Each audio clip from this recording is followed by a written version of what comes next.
दाढीवाला माणूस घुसलाय। मंदार तुम्ही इथे का आला होता? मी हिला फोन करत होतो, तिने फोन उचलला नाही। अहो काळजी वाटली म्हणून इथे आलो। Happy anniversary. मी परागचा चुलत भाऊ आहे। मी वहिनीवर फाळत ठेवत होतो परागच्या सांगण्यावरून। मला असं वाटतं आपण सगळे एकत्र आहोत म्हणून तो समोर येत नाही, तेव्हा आपण सगळे वेगवेगळे होऊया। साची, मला वाटतं तुमचे पराग सरच करत असावेत हे सगळं। नाही असं नका म्हणू मॅडम, म्हणजे पराग सर खूप चांगले आहेत। मला पराग सर आणि रसिका विषयी थोडं सांग। हो सांगतो ना। या दोघात पूर्वीपासूनच वाद होते। दोघेही एकमेकांवर संशय घ्यायचे। परागचं ऐकून मी वहिनीवर पाळत ठेवली खरी, पण मी त्याला म्हणालो की एवढा संशय बरा नाही। मला तर वाटतंय तो तुषारच ना खरा दाढीवाला माणूस असणार। म्हणजे तुम्हा लोकांना माझा संशय होता, पण मी खरं सांगतो, मी आणि रसिका आम्ही चांगले मित्र आहोत। मी सांगतो तुम्हाला, तुम्ही एकदा तुषारला दमात घ्या, तो सगळं खरं खरं सांगेल तुम्हाला। मी तुम्हाला एक सांगू का, हा दाढीवाला मंदारच असणार। तुषार तू थांब इथेच, मी आलोच।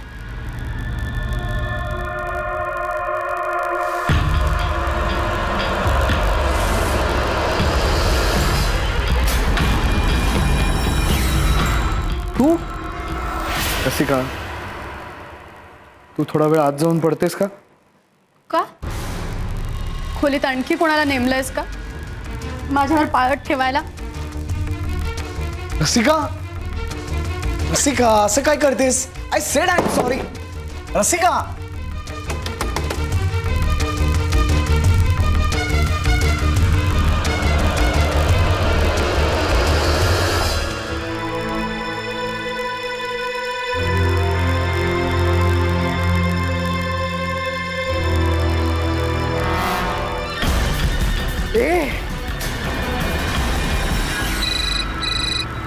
मॅडमचा फोन।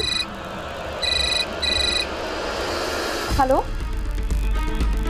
हॅलो मॅडम, आवाज येत नाहीये। हॅलो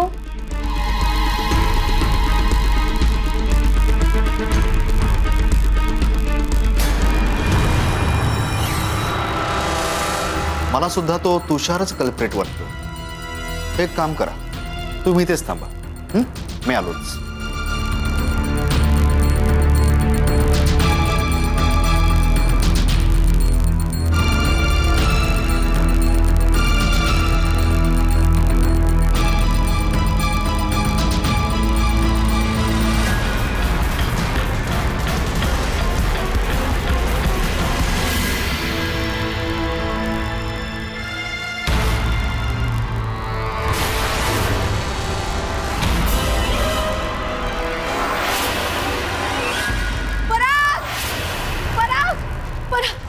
काय झालं मॅडम?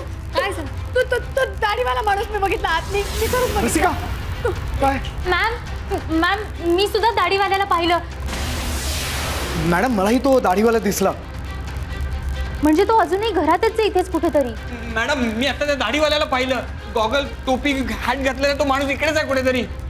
हो हो मॅडम, मला पण दिसला, तो अजून घरातच आहे। कोण आहे हा? मॅडम, का लागला असेल माझ्या मागे? रसिका शांत हो। हो मॅडम, म्हणजे आम्हाला कळायला पाहिजे ना नक्की कोण आहे आणि काय हवंय त्याला। राकेश, काही सापडलं? मॅडम, ते म्हणतायत ते खरं आहे। तो दाढीवाला मलाही दिसला, मी त्याला पकडलाही होता, पण आमची झटापट झाली आणि त्यात तो निसटला। पण त्याच्या कोटाचं बटन माझ्या हातात आले मॅडम, हे बघा।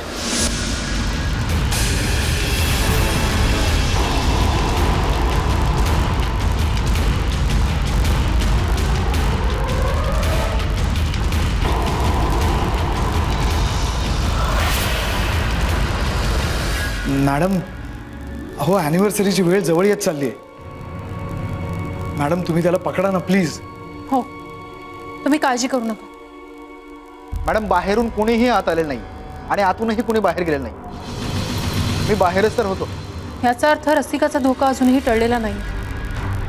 राकेश, हे बटन पाहिलंस तू? यात कॅमेरा आहे.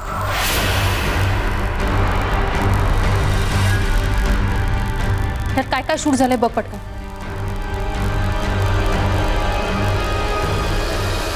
हे सगळं काय चाललंय? कुणी सांगेल का मला? काय प्रकार आहे हा? कोण आहे तो माणूस आणि माझ्या मागे का लागलाय? पराग, अरे तू तरी सांग ना. मॅडम एक सांगा, तुम्ही संध्याकाळी मंदिरात गेला होतात तेव्हा तुम्हाला तो दाढीवाला माणूस दिसला होता?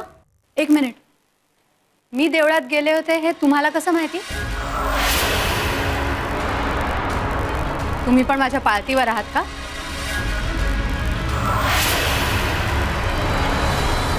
रसिका, हे बघा, तुम्ही गैरसमज करून घेऊ नका. हो, मगाशी आलात तेव्हाही मला रसिका म्हटलं. तुम्हाला कसं माहिती माझं नाव रसिका आहे?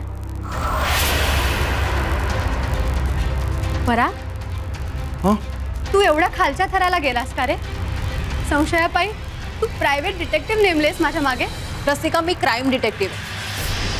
मी गुन्ह्याचा शोध घेते. गुन्हा?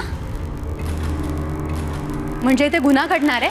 हा, म्हणजे तो दाढीवाला मला मारायला आलाय ना इकडे? हे सगळं माहिती आहे तुला आणि पराग? हा, का गप्प आहेस? बोल ना. नाही रसिका, तू जरा शांत हो. मी तुला नंतर सगळं समजावून सांगतो. नंतर नाही, मला सगळं आत्ताच कळायला हवं. सांग मला. रसिका, मी नंतर सांगतो म्हटलं ना. पराग, बोल ना. कोण आहे तो माणूस? हा, कोण आहे त्याच्यासाठी तू डिटेक्टिव्ह बोलवलेस? Contract killer? या घरात तर आपण दोघंच राहतो, हं? आणि तू बोलवलंस म्हणजे तू माझाच खून करायला आलाय? हं? बोल ना, अरे बोल बोल काहीतरी. रसिका, अगं नाही, तू जरा प्लीज शांत हो ना. खोटं बोललास तर मी आत्ताच्या आत्ता घर सोडून जाणार आहे. नाही, नको, सांगतो. पण तू आधी प्लीज शांत हो आणि ऐकून घे माझं. रागवू नको माझं. रसिका, त्या दिवशी तू आणि मंदार भेटलात तेव्हा लग्न करून तू खूप मोठी चूक केली आहेस असं मंदारला म्हणताना मी ऐकलं. ते ऐकल्यानंतर मी खूप घाबरलो. खरं तर मला वाटलं की तू मंदार बरोबर पळून जाश. मग मला खूप राग आला. खूप रागावलो होतो मी. मग संतापाच्या भरात मी खूप दारू प्यालो आणि मग मी दारू प्यालेला असताना तो दाढीवाला माणूस मला भेटला. नाही म्हणजे मी आधीपासून त्याला ओळखत नाहीये रसिका. अगं खरंच मी त्याला ओळखत नाहीये. हवं तर तुझी शपथ घेतो. पण त्या दिवशी तो मला भेटला आणि तर तो मला म्हणाला की मी तुझ्या बायकोपासून सुटका करतो.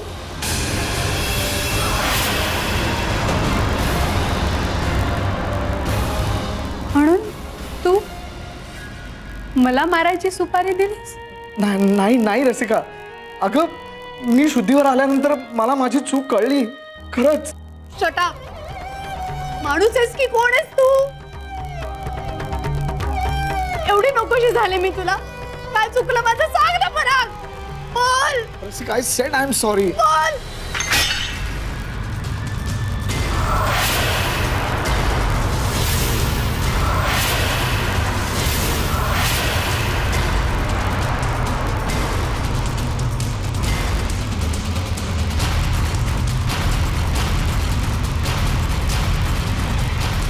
रिव्हॉल्वर?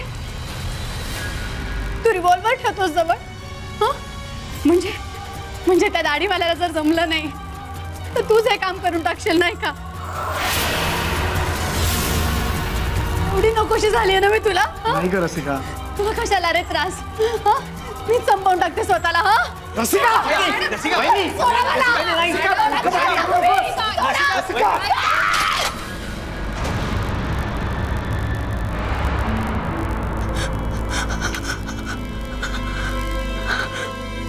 यात गोळ्याच नाही.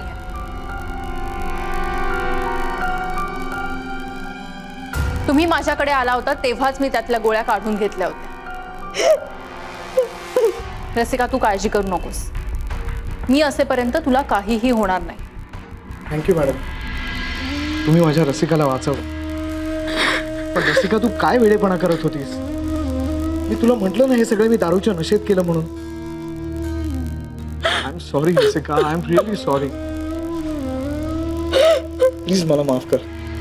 त्यांना माफ करण्याची घाई करू नकोस रसिका, कारण तो दाढीवाला या तिघांपैकीच कोणीतरी एक आहे.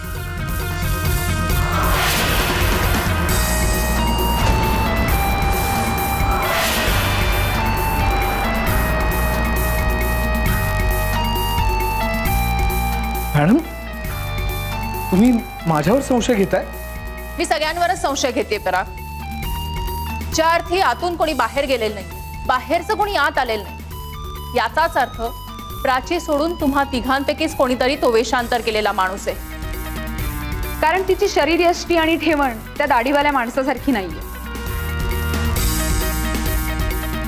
सो आता तुम्हा तिघांनाही एक रिक्वेस्ट आहे. मी सांगेन तसं वेशांतर तुम्हाला करावं लागेल. काय? नो वे, मी नाही करणार वेशांतर. हो, मी सुद्धा का करू वेशांतर? ठीक आहे, मग जो कोणी कोऑपरेट करणार नाही त्याला दाढीवाला म्हणून पोलिसात देईन मी. So please cooperate.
रसिका, नीट बघ.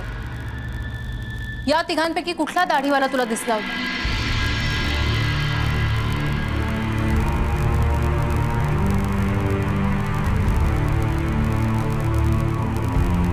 नाही ओळखता येते, कारण चेहरा मी जवळून नव्हता ना पाहायला. मला नाही सांगता येते. पण मला सांगता येईल.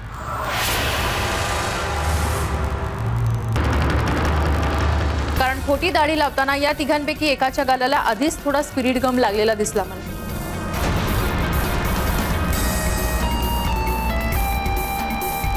याचाच अर्थ त्याने आधीही दाढी लावली होती.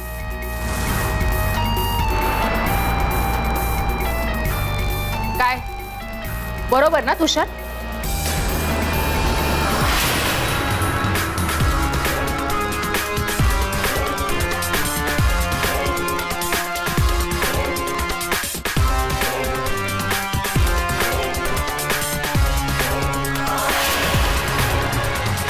लगेच गालावर हात का गेला तुझा?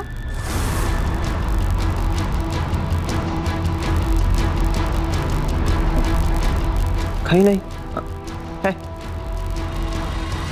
पराग, हाच तो दाढीवाला.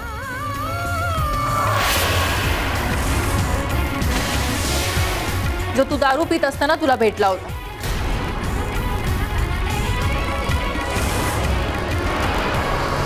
मी काहीतरीच काय? मी का करेल असं? आणि कशावरून माझ्या गालावर स्पिरिट गम लागला होता? तुम्ही काय बोलताय? हे बघा, तुम्ही काहीही आरोप करू नका पुराव्याशिवाय. हे पराग, तू सांग ना, मी असं का करेन? हा, पुरावा हवाय तुला? राकेश, त्या कॅमेऱ्यातलं फुटेज अपलोड झालं? हो मॅडम. गुड. मग बघूया त्यात काही सापडतोय का पुरावा.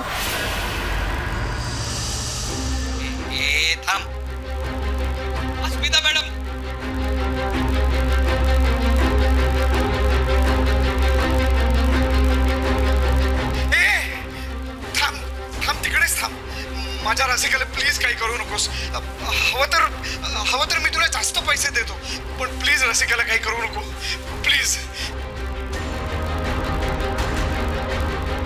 तू कोण आहेस?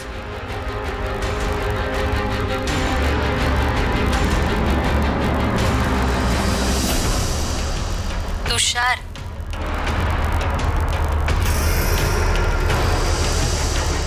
अरे मी प्राची आहे, रसिका नाही.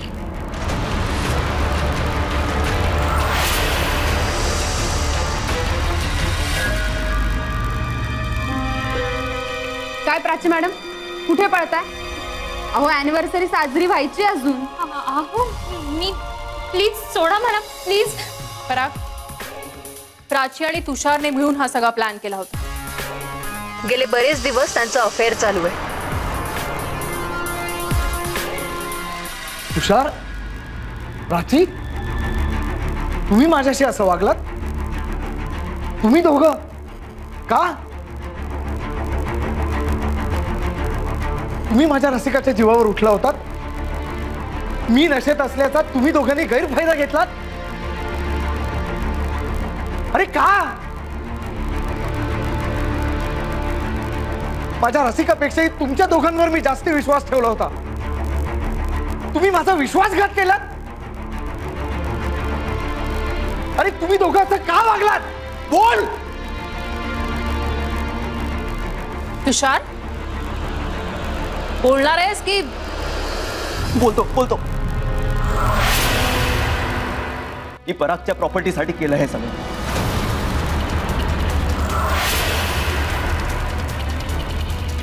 परागच्या प्रॉपर्टीसाठी?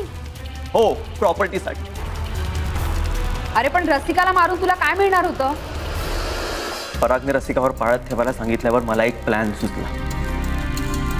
तो प्लॅन असा होता की परागचा संशय एवढा वाढवायचा की तो रसिकाला स्वतः मारेल किंवा तिला मारण्याची सुपारी देखील देईल. त्यामुळे मी रसिका आणि मंदार विषयी त्याला खोट्या नाट्या गोष्टी सांगत राहिलो आणि तो डिस्टर्ब होत राहिला. दारूच्या आहारी गेला. त्या दिवशी याने मंदारच्या तोंडून नेमकं असं वाक्य ऐकलं की त्याचा संशय वाढला. पण तरीही त्याने रसिकाला मारण्याचा प्रयत्न केला नाही, कारण याचं रसिकावर खूप प्रेम होतं. पण त्या दिवशी तो खूप दारू प्यायला. आणि तेव्हाच तू दाढीवाला बनून इथे आलास. आणि दारूच्या नशेत परागने तुला रसिकाला संपवण्याची सुपारी दिली. मला माहिती होतं की रसिका निर्दोष आहे हे कळल्यावर हा एकतर व्यसनात बुडेल, आत्महत्या करेल किंवा स्वतःला पोलिसांच्या हवाली करेल. आणि याची सगळी प्रॉपर्टी, गाडी, बंगला हे मला मिळेल, कारण पराग तर दुसरं कोणीच नाही. आणि हे सगळं प्राचीलाही माहित होतं, कारण त्या दोघांचं संगनमत होतं. तुषार, तू इतकं नीट असशील माझा खरंच विश्वास बसत नाहीये. मिस्टर पराग, बायकोवर संशय घेऊन इतरांवर विश्वास ठेवला ना की त्याची परिणिती ही अशीच होते. तरी बरं, तुम्हाला वेळेत भान आलं आणि तुम्ही रसिकाला वाचवण्याचा प्रयत्न केला. राकेश, पोलिसांना बोलावलंस? हो मॅडम, ते येतच असतील. अस्मिता मॅडम, थँक्यू. आज तुमच्यामुळे माझी रसिका वाचली आणि आमचा संसार देखील. Thank you so much.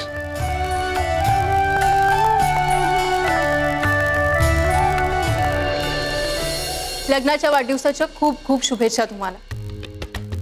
थँक्यू. चला केक कापून अॅनिव्हर्सरी साजरी करूया. चला केक कट करूया. ओके.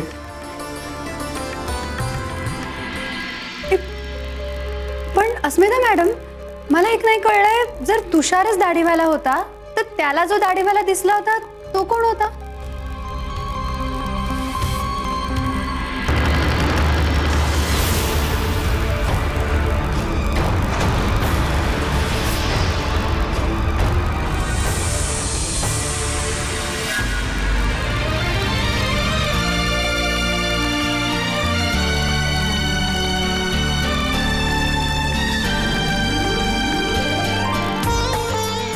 माझे सहकारी आहेत दाजी.